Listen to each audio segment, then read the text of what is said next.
Welcome once again to Jazz Perspectives. I'm Mike Price, and we're visiting on a rare occasion with Red Holloway, saxophone artist of tremendous pedigree and some newly cinched reconnections to Texas in light of a concert on behalf of the Public Library's Jazz Archive Project. Welcome. Thank you very much. I always enjoy coming to Texas. Where I live in Central California. Mm-hmm. We have no police and no jail, and there's 6,000 people. It sits right on the ocean. And one of the reasons I like coming to Texas is because, they have catfish here, and they have turnip greens. Yes. Where I live, there's no catfish. In fact, when I first got there, I was the only black person in town. But you knew the job was dangerous when you took it. Now, so there's about 4 black folks in town, but I mean, it's a great little town. In fact, the William Randolph Hearst Castle is 6 miles away. Sure. And so, it's just a beautiful place to live. You know, you might get run over by a deer or something like that, but there's nobody shooting at you. So what's a deep Southerner doing in California? Base of operations, I guess. Well, one of the things, my mother, when I was about 5, she took me from Arkansas, Helena, Arkansas, Mm-hmm. to Chicago. And I had never really been any other place, you know. Now, what year was this? 1930. I remember, well, the year you might be able to tell me. I remember Haile Selassie was fighting Mussolini or something. Prince Rastafari, yeah. Mm-hmm. Yeah, exactly. The Lion or whatever you call it. The Lion of Judah, yeah. But, so I don't know, 34, 35. Got to be in the middle 30s, yeah. Yeah, but so you're in Chicago with your mother. Yeah, and that's where I was raised, in Chicago. So basically, I had never really been anywhere. But you know, whenever you migrate to some other city, you will always go to where people you knew in the South. Right. So you never lose your Southern accent. Exactly. So that was one of the things. My mother, she always kept me well fed with a lot of catfish and turnip greens and black-eyed peas. Yeah. So I'm a vegetable person. I love vegetables. Now we're talking. Yeah, a vegetable dish will take you places no other cuisine will get you. 5 years old when you moved to Chicago, right? Yeah. Thereabouts. When did you discover the affinity for playing? Well, my mother played piano, and my father was a violin player. Yeah, are we talking classical? No, she played for the church. For the church, okay. She played, and the violin? Violin. I mean, she played organ and piano. My father, he was a violin player, but I never saw him till my mother was 13 when I was born. So his parents took him away from Arkansas and took him to Santa Monica, California. So I never saw him till I was 20. Wow. So that's why I have a lot of respect for women, because my mother, she really, her voice was low. A good raising. Yeah. They always say if you want something done correctly, get a woman to do it. Now, where did the saxophone come in? Well, one of her boyfriends, he was a saxophone holder. And one day he was trying to play and he couldn't play, so I was looking at him, you know, and he said, "Boy, would you like this thing?" I said, "Yes, sir." Wow. So that was probably in 1941 or 42. So you would have been in your adolescent years. Yeah, I was probably 14 or 15. 14 or 15. So I took it to high school. But I went to DuSable High School, and Captain Diet, who was the bandmaster, told him I wanted to play saxophone. So he said, "Well, you have to play clarinet first." I said, "I don't want to play clarinet. I want to play saxophone." Yes. So he said, "If you can play the clarinet, you can play the saxophone." So he gave me a metal clarinet to play for a year. So I learned how to play the clarinet. Then, like he said, I could play the saxophone Wow. after that because the second register of the clarinet is like the saxophone. Very like. So in fact, my classmate was Johnny Griffin, who was sitting next to me. He was playing alto saxophone. But then he changed to tenor when he got with Lionel Hampton. What a combination. Yeah. Yeah, and I remember Arnett Cobb. Oh, Arnett Cobb. I used to copy him note for note.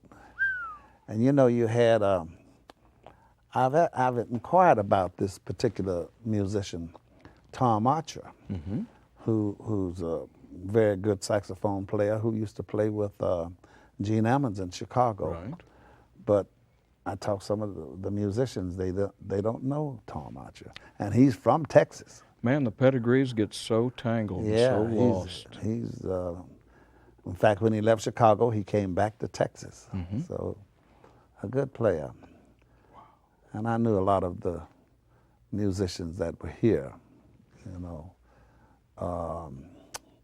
My brain ain't working today. Now you're talking about here in here in Texas, the North Texas region. Yeah, and Houston. Well, of course, I knew Arnett was from Houston, and there's another couple of saxophone. Illinois Jack and his brother. I forgot what city they're from. But now, what about David Newman, the late David? Oh Newman? yeah.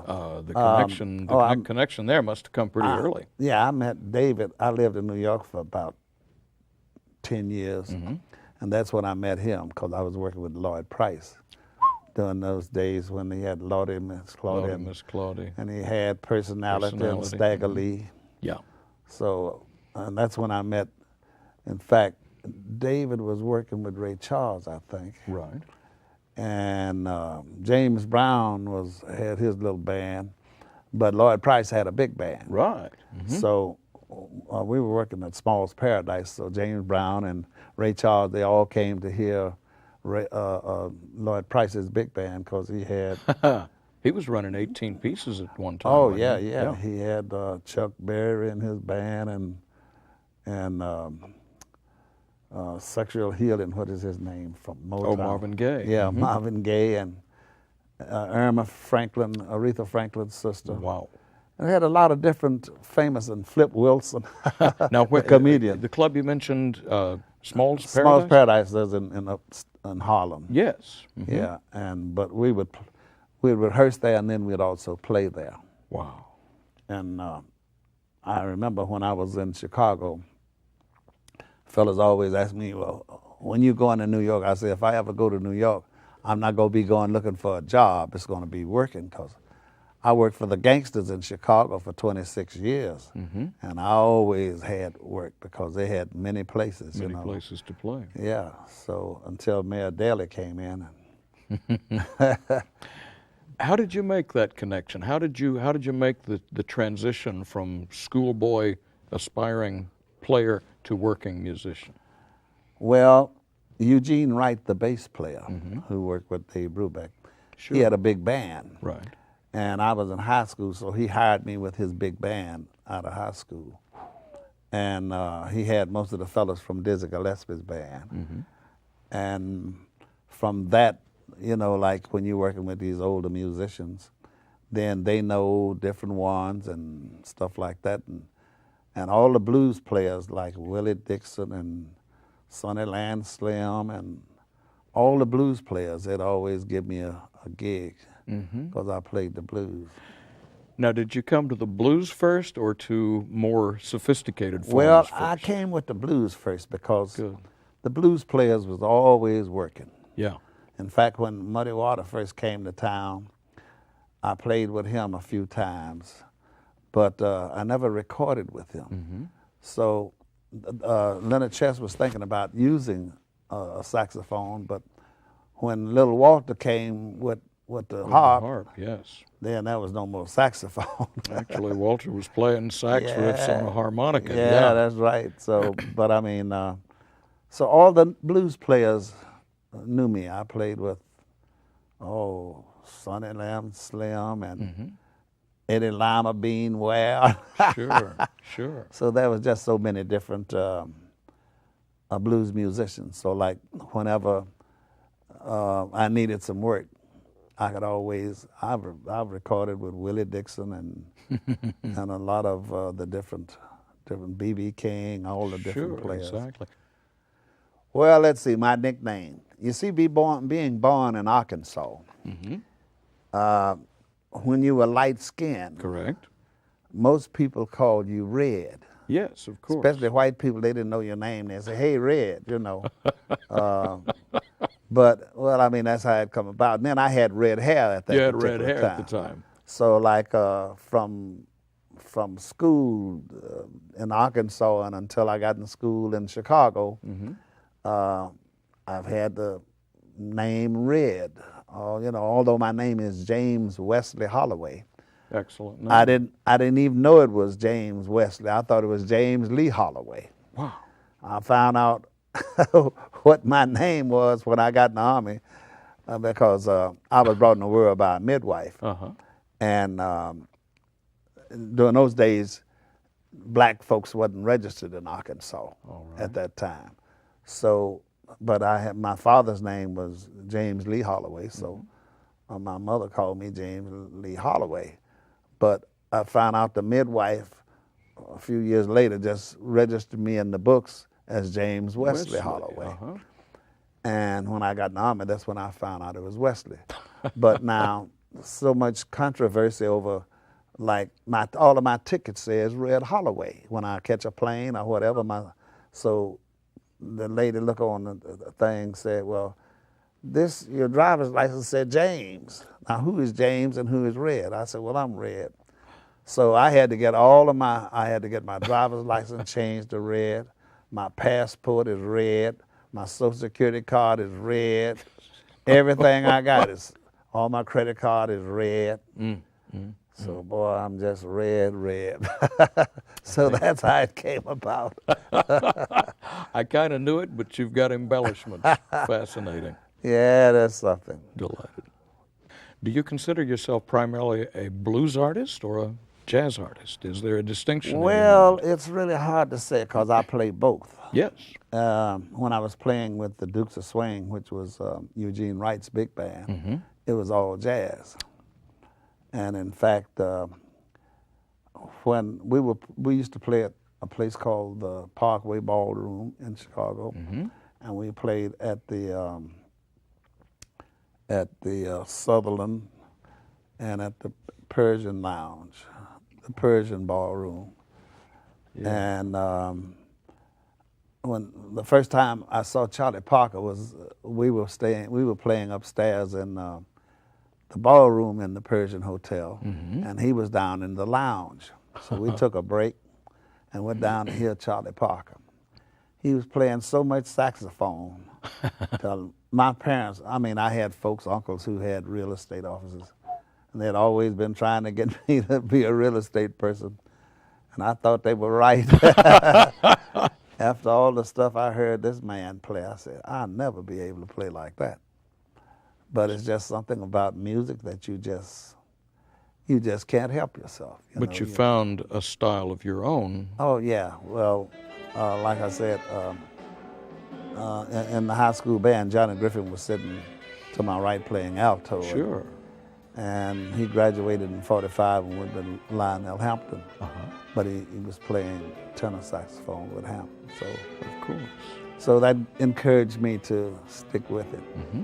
But all the blues players would still give me gigs, but I didn't really want to play the blues, but that money was feeding me. Well, it makes sense. Yeah. Yes. So like, then the word just spreads around, so you don't know what you are, if you're a blues player or if you're a jazz player. As long as the money don't stop. How did the mob connections, the mob entertainment connections come about? Like, we all would play in burlesque houses. Of course. They all had these on Clark Street and on Madison. The gangsters own all these different places to play. So like, they didn't really pay a lot of money. You'd get like $10 a night, 9 o'clock at night until 4 in the morning, and 5 on Saturdays, 7 days a week.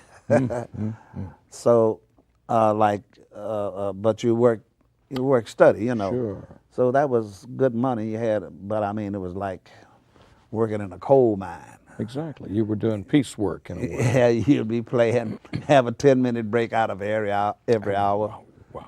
Yeah. So it wasn't easy, but I mean, like, the money for that particular time was pretty good. Was it worth getting away from to make the move to New York? Well, actually, my move to New York, I was hired by Lloyd Price's band leader. Yes. He came through Chicago and he heard me at a club that I was playing at. Mm-hmm. And he said, I think I could use you if you're willing to come. Now, I had another offer from Ivy Joe Hunter. I don't know if you're familiar with him. Yes, the Houston. Yeah, so Ivy Joe Hunter offered me a job and he gave me a plane ticket. I said, well, listen, I can't come right now. He said, well, soon as you can come, you come on. Here's your fare. And at that time, $28 was plane fare from Chicago to New York. Yes. I didn't use that ticket for about 8 months. And so when I finally went to New York, I went to New York with another band. Mm-hmm. And I was walking down the street one day on Broadway, and this hand lifted me up by the collar, and you little red so-and-so, where's my money at? Well, I had a money order that I had made a money order out of, which is good for a year. Mm-hmm.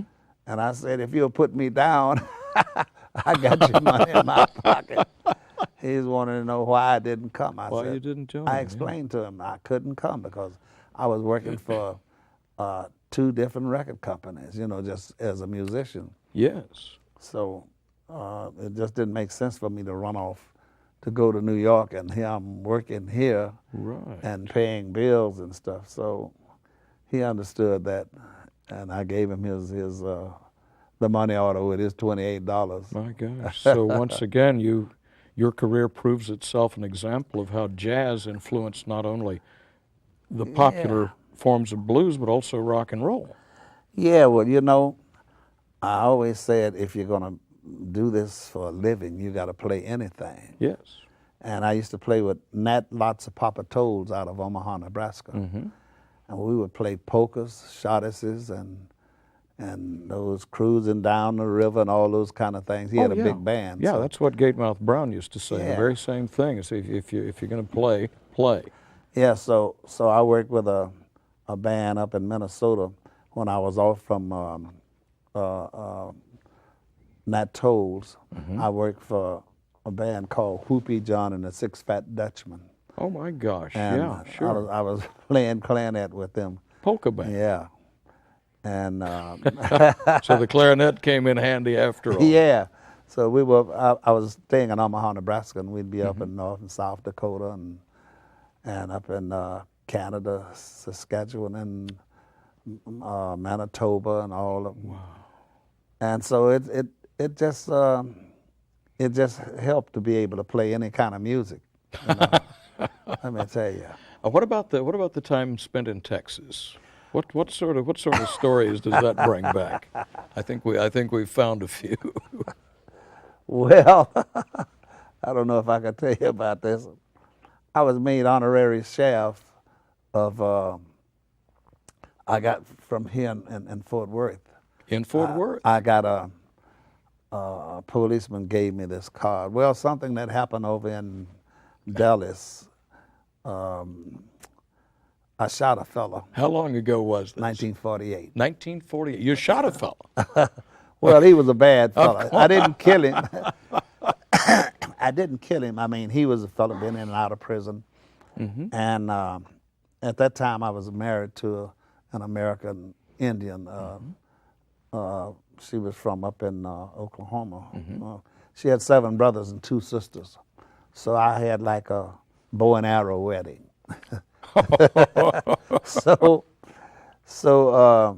But she had real long, beautiful hair down to her buns, and I was playing with Roosevelt Sykes at the time, and we were at a place called the Rose Room. Mm-hmm. And so he had asked my wife to dance, and she's sitting at a table right next to the bandstand. There was about 6 or 7 of us at that time. This is the fellow who invited the shooting. Well, you're talking yeah, about. this fellow, but I was working with Roosevelt With Sykes. Roosevelt, So what happened is my wife was sitting over here on the table, so he came and asked her for a dance. I knew she could take care of herself. So she said no, she didn't want to dance. So he went on off, and I'm playing. And my friend, who was the drummer, he had been in the Navy, so he had a Navy PT coat. And the Navy coat, PT coats, or whatever you call them, they have a pocket right here. Mm-hmm. So when he got at the service, he gave me his coat, and I made a saxophone case out of it. Whoa. I just turned it inside out and put the pocket on the inside. And being from Chicago, I had a .32 automatic. In the pocket? In the pocket Whoa. of, because I was going out on the road, And so this fella, he came back to my wife and asked her to dance. So she said, no, I don't want to dance. So he grabbed her and started pulling on her. So I said, man, that's my wife. Leave her alone. She don't want to dance. And he said, I don't give a so-and-so if it's your mama, MF. Then he popped his switchblade out. Now the band, people is dancing. This is a blues club. Of course. Roosevelt, the upright piano is facing like that way. And we are like here, facing the audience, and they just dancing and carrying on. So when he pulled his switchblade, I just reached down, and I had my my case in the pocket of this PT coat, and I just took it out and stuck it right here and fired. Whoa. And it hit him and went round and came out of his buns. And so the police was outside. And during those days, like a black policeman couldn't arrest a white person, but you could arrest a black person. But anyway, this is white policeman who was outside, and they came in. Dad, I can never think of this fella's name that I shot. But anyway, they took him on out and took him to a hospital. Then they took my gun. I thought I was going to get arrested, but then they just took the gun and told me to come in the next day to make out a police report. So the next day, I couldn't sleep because I knew I was going to jail. So the police chief says, boy, you need to come down here and get some shooting lessons. So they kept my gun, and we stayed a few more days, at the club. And then I got my gun back. But then we came to Fort Worth. Right. And was playing for the policeman ball or something like that. So a policeman came and said, who is that boy? Oh, Derby was this cat's name. Okay. He said, who is that boy that shot Derby? I said, oh, sure. So this Derby was like a police character. He was like a well-known. He was in and out of jail. Well-known troublemaker. Yeah, okay. So I said, oh, sure, I know I'm going to jail now. So I said it was me. So he gave me this little card about this size. It says honorary police. I was an honorary, what was it, an honorary sheriff deputy or something like that. Wow. And I could carry a gun, And I said, oh, yeah. He said, yeah, because if somebody else stop you and you got a gun, they probably might take you to jail, or, especially in Texas. Well, yeah. And so I don't know what happened to that, because I've been I wanted to keep that. Oh, man. Because nobody believed. Honorary deputy sheriff, are you crazy? In Texas, you got to. Well, yeah, but and considering the times and the social circumstances. it was really something. Now, was it with the Sykes band that you were working in Fort Worth? Or, Oh yeah. How long did you work here in town? We only worked like 3 days, but we worked a week over at the Rose Room. Yes. Yeah, but we worked. I don't know where we were. It was a policeman. Maybe it was 2 days. It's policeman's ball. Yeah. I don't even remember what period it was. It had to be, well, it was warm. It must have been maybe summertime. Spring or summer, Yeah, and that because it wasn't cold here. and that was 48, 49 thereabouts. Oh, it was in 1948. 1948. 1949, I was in Omaha, Nebraska. Man. With Nat Tolls. Well, what kind of connections, what kind of professional connections did you make here in North Texas that have stuck with you? Well, actually, I met some boogie woogie players here in Texas. Mm-hmm. And I don't even remember their name. They wasn't famous or anything, but you know, like during those years, boogie woogie was very popular. Albert Ammons. And, oh yeah. Pete Johnson. Pete Johnson. There was quite a few boogie woogie players. Could one of them have been Alex Moore? Could have been. But nowadays, you know, that's our music. And here, the youngsters, they don't even play boogie woogie. You know, now in Europe, like I go to Europe every year, they play boogie woogie all the time. I mean, I was in a band called the Mojo Blues Band. Sure. And they have like 2,000 people in the hall, and they playing boogie woogie, and the people just patting their foot. We've got, well, here in Fort Worth, we've got quite a little boogie woogie appreciation society. Well, that's great. And in fact, a bunch of us from Austin, Fort Worth, various other parts around the country all convened 2 years ago in Chicago for a 100th birthday concert for Albert Ammons. Oh, I'll be there. And it was in the church run by his son. The other son who didn't go in. Yeah, because I remember I never met Gene's brother. That would be Edsel, and he donated the use of his church, huge cathedral in downtown Chicago. We had a 4-hour boogie woogie concert 2 years ago. Well, I played in a boogie woogie concert in Detroit. They have a maybe that was 3 years ago or so. But and then I saw something on the internet a week ago where they're having another boogie woogie get together. I don't know if it was going to be in Detroit. I forgot. That stuff will keep you alive. Oh yeah, and I like boogie woogie. Funny thing is, the biggest appreciation lies over in Europe. That's right. That's right. And it's so sad. We invent stuff, then let somebody else make all the profit. Yeah. That's was ever thus. But you know, time marches on. What about current projects of your own? Stay alive. Yeah. Good job so Well, far. no, actually, I'm in the process of writing a book. And I know when I finish this book, ain't nobody gonna talk to me, because it's really raucous. It's Don't start me talking. I'll tell everything I know. Well, on the cover it's gonna be, if you don't want to read about foul language and plenty sex, do not read this book. Wow. Yeah, You have a publisher? Well, you know, I used to own a boat in Marina del Rey in California, in Los Angeles. And right next to my slip was this publisher. And I used to tell him some of the stories. He said, if you write me, I forgot how many chapters it was, I'll give you enough money, you can lay off for a year and write this book. Wow.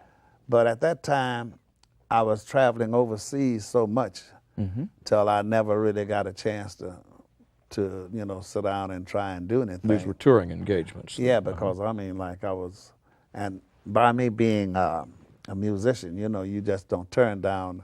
I was playing at every festival in Europe for about 6 or 7 months. I have a musician friend who says he's too busy making a living to worry about getting rich. Yeah, yeah. So it was really, so this fella, he finally, when I came back one time and went to my boat, I wasn't on it that much because I was traveling so much, so I finally sold it.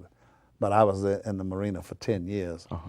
And he finally sold his boat and he moved, and I lost contact with him. I probably could find him if I really tried to. Wow. So you're forging ahead with this manuscript. Yeah, everyone keeps asking me about finishing this book, because there's times that I was in Seattle, Washington, running down the street in the wintertime with no clothes on, and being shot at. fellow came to Detroit after his lady friend, and the reason he didn't kill me, I was with Macduff. The reason he didn't kill me because he liked the band. And Maybe brother Jack McDuff. yeah. So I figured maybe I better go ahead and write this. Well, tell the story, yes. There's some stories too, let me tell you. The ensemble you're working with on the visit here to Fort Worth. Tell me a bit about the players you've. Well, you've now got let's lined see. up. The one that I work with, James Gilliard, who's the he's the band leader of the group that I worked with last night. Very good musicians. They always had some very fine musicians come out of Texas, and this band was great. I don't know if it's going to be the same musicians tonight, but I'm sure whomever he gets, they're going to be good because him being a very good musician himself, he's going to always get some good musicians. Kind of like when Lloyd Glenn was running the road show for Joe Turner. Yeah, Lloyd Glenn. I never will forget him. Great. He's a hell of a player. Well, every time Joe would show up in different parts of the country, it would always be with a different ensemble, except Lloyd Glenn, every time out. Yeah. And Lloyd went to the music schools and hired the best. Yeah, you know, I recorded with Joe Turner, and I used to hire Joe. I ran a nightclub in L.A., the Parisian Room, for 15 years. And Big Joe used to get drunk. But this particular time, he got so drunk, he just couldn't sing or couldn't stay on the stage. So I fired him, and I got Jimmy Witherspoon. And so his wife, she called me up and said, well, he won't be drunk tomorrow night, you know, let him come on back. So I said, well, listen, these people pay good money, and they don't want, you know, he's up there drunk and stuff. So he came back the next night, and he said, I've been in this business for, I don't know, 60 years. I forgot. I ain't never been fired, and Red fired me. So they laughed their butt off. He said, nobody ever fired me. I walked off of many jobs, but I've never been fired before. So it was real funny, but he and I got along very well. Yeah. In fact, I cut one of his last records, him and Jimmy Witherspoon, called Patcha Patcha. Yes. That was on LP. Was that one of the Pablo sessions? Yeah. Yes. Yeah, that was a Pablo session. Yeah, Joe was a friend of my uncle's, and later, well, when I was too young to even have a deep voice, Joe Turner was my voice teacher. Oh, I'll be there. And so I was doing a pretty good imitation of Joe Turner when I still had a little squeaky kid voice. And, well, you know, I'm going out with Kevin Mahogany on a few occasions. Oh, man, he does the best Joe Turner. That's what's happening. We are going overseas, and it's going to be the big Joe Turner session, you know. Oh, my gosh. So, like, he's singing Shake, Rattle, and Roll and a few other things, and I'll sing a couple of songs. Well, it's Kevin who does the impression of Joe Turner in Robert Altman's film Kansas City. Yeah. Right, yes. So that's what's happening right now. We're on that, we're going, well, I've been working with Kevin for the last couple of years now.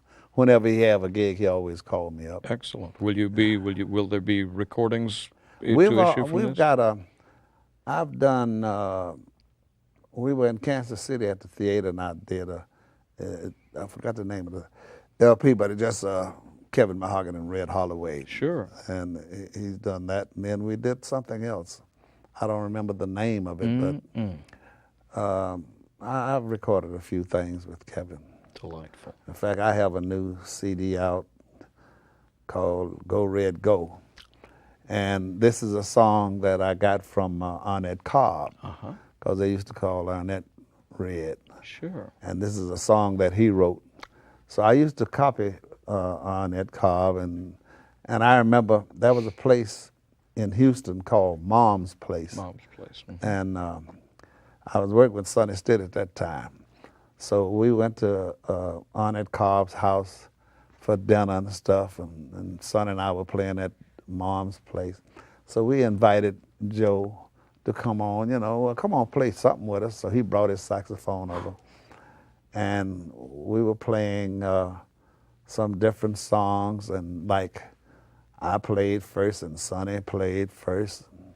And Joe, he pulled his saxophone out and he swung the house. The house was rocking. So Sonny still said, I ought to break that other leg of yours. Say, you come up here and you just rock the house, and we playing all these different, Sonny said, I'm playing all my stuff and you come here and rock the house. So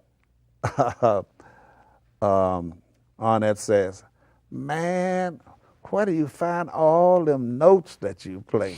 Sonny said, they on there. So it was really a funny night. We had really had a good time with Arnett Cobb. I think it's the camaraderie as much as it is the music. Yeah, so this tune he wrote called Go Red Go, I just recorded it in July, and the CD just came out. Oh, it's just out. Just came out the latter part of February. Good. So, yeah, so it's doing pretty good so far. Well, by golly, I think we're in for a treat on the occasion of this evening. Well, I hope so. Sure do appreciate you taking the time to visit with us. Well, I have nothing but time. I'm not working, so I'm happy to do it. Back to work then. Yeah, I enjoyed myself. So glad you made it. This has been Jazz Perspectives. I'm Mike Price with Red Holloway. Thank you.